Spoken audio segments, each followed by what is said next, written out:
Loving the sunshine here at World Dairy Expo. We're along with our friends from New Holland in the outdoor Trade Mart area. Don't forget how important New Holland is to World Dairy Expo, to these facilities, and everything that we're enjoying in 2017. But we go back now and focus in on what they can do for you in 2017, 2018, and beyond. Kurt Hoffman's along with us now. He's one of the fellows that I routinely turn to when it comes to the innovations in hay handling equipment. Before we get to the actual features, though, talk to me about the philosophy on how New Holland designs things for farmers and who you have in mind when you're coming up with these things.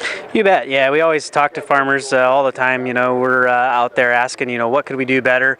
What does the industry need that we don't have? And there's always new things that we're chasing for this year and the following year. One of those new things, for instance, this year was everybody's familiar with microwave technology on a big baler to be able to check moisture, but we've always put it in the back of the bale or baler when the bale is coming out. Customers said, well, how can you be putting the proper amount of crop preservative on if you're sensing it that late? Sure would like it up front. Can you do it in the pickup? Well, no, the hay's not dense enough. Well, can you do it in the pre-charge chamber? Well, maybe. Well, this year, we can do it in the pre-charge chamber. We're doing it at the very rear of the pre-charge chamber, sending the microwaves back and forth and sensing it up there while we're forming the flake. So the acid system can, adjust quicker and more accurately by doing it that way. One thing, if you're not getting where we're going here, the bottom line is whenever a farmer is putting up hay, they want it to be a nice tight bale because it preserves better. And what he's talking about is knowing that moisture, you may have to put some kind of treatment on the top of it to make sure that it's going to store properly. That announcement about the microwave technology had to come with a couple other moving parts. Tell me about the chamber and how you're pressing things tighter together. Yeah, so basically in the pre-charge chamber, we've gathered the hay from the windrow, we've put it in the chamber, so that's the first spot where we're densifying basically the flake.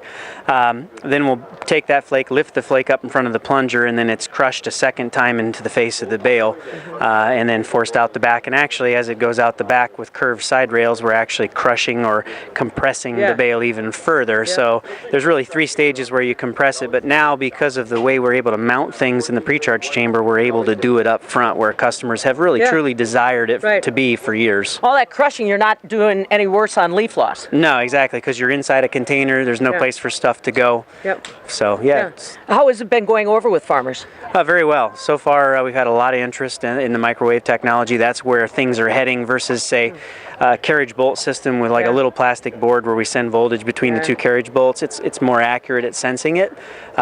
Same thing with like bale weight kits over the years. Everybody's desired more accuracy all the time. So electronics are coming into the farm equipment business in a big way. Technology, it looks so many different ways. And now with that being said then, how hard is it to maintain? Like you said, we used to have some of those little switches and they'd wear out before we'd get through half a field. What about the longevity on some of this technology, Kurt, and service? Longevity is very good. That's part of why we're doing the testing we're doing and why we take so long before we make changes. Like I said, it's been years that we know microwave technology's been out there, but because there's more vibration down there closer to the pickup, we need to test that out very, very well before we say, no problem, just mount them up there. But electronics today have a lot more trouble trees in them, like the monitors that are on the balers can go out and trigger, say, a switch or a sensor and look at the voltage coming back and say, okay, well, that voltage is in the right range or not in the right range.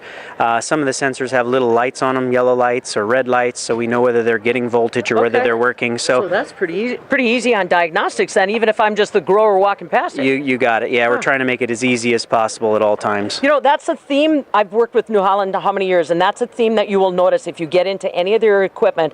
They want to make it easy. They want to make it fairly understandable. As soon as you cast eyes on it, we were teasing about anybody can jump in one of these. Yeah, that's leads us into the next part of our interview here with the new RF fixed chambered round balers. It's been interesting this year launching that baler. As the dealers look at the baler for the first time, some of the older guys, we call them blue stripe whistlers for fun because they have bibs on, They're looking at the bale chamber and they're saying, well, chain baler, man, we had these back in the 70s and the 80s. What are they bringing these things back for? Yeah. Well, hey, it's a new fixed chambered baler, guys, with a twist on technology. In the old days, the bars were actually pinned with bolts to the chains. And so it's kind of like a roller in the kitchen, if I'm helping the wife make bread or something. If I hold the roller and just smear the dough on the countertop, it's not so nice. But if I let the roller roll, makes a nice bread dough. supposed to. Yeah, exactly. So if those bars can roll, we're kneading all the hay, the leaves into the chamber and into the bale, so we're not scruffing those leaves off like we used to do in the old days. So what's old is new again, and with a new twist. Yeah, excellent. Now, are we able to see these new pieces of technology at our local New Holland dealer, or what do you advise? Yeah, you bet. We have brochures, as always, to be able to check those new things out. There's online stuff on newholland.com as far as to take a look at the new microwave system, new RFs, new plus big square balers. All of that's on there. We also have some new disc mower conditioners, which you'll do another interview on and learn about those as well. So all of that stuff's captured online, and I would highly recommend folks going there first to take a peek, and then after you've read up on it and understood it a little better, maybe then go to the dealership for a look-see and check it out. Yeah, excellent. It's all about making it comfortable for you to use, getting the best product in the end. Kurt Hoffman along with us in the outdoor trade mall area on a beautiful day here at World Dairy Expo 2017 with New Holland. As he said, check in with your local New Holland dealer if any of this information piques your interest, and of course, stop on out here and talk to the staff. From World Dairy Expo 2017, I'm Pam Yankee.